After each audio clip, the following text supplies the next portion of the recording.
intern at the Martha's Vineyard Museum, and I am going to show you some really cool historical artifacts that are fashion history and Martha's Vineyard history.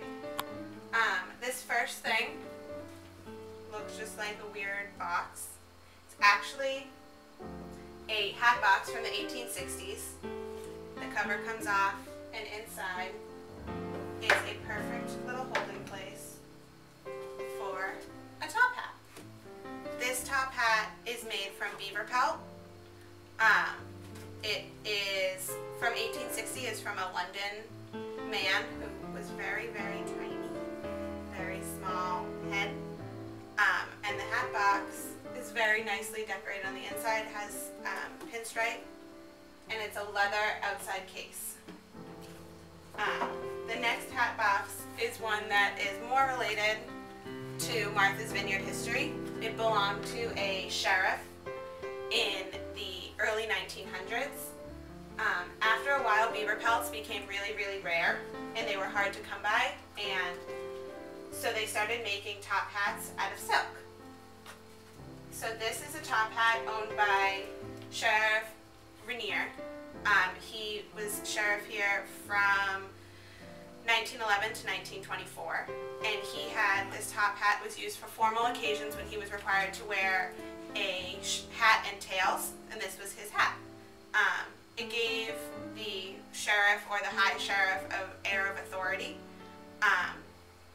and was special for them because they were the only ones who had worked in the public sector and had top hats. There were also top hats in Martha's Vineyard that were pretty common. This one that came also in a leather box that perfectly fit top hat belonged to Walter H. Rainier. He was the High Sheriff of Dukes County from 1911 to 1924. His hat was made by the Geyer Hat Company in Philadelphia and was made of silk, not beaver pelt. Beaver pelts became less available because of beaver extinction and people making a whole lot of top hats with beaver pelts. Sheriff Rainier was not only the High Sheriff, he was also a car dealer and a car repair shop owner. He lived on the vineyard for 61 years, and he only had to wear this hat during formal occasions when he was required to wear a top hat and tails. The hat was more of a formality that gave him an air of authority and gave other sheriffs an air of authority, but was not part of his daily uniform.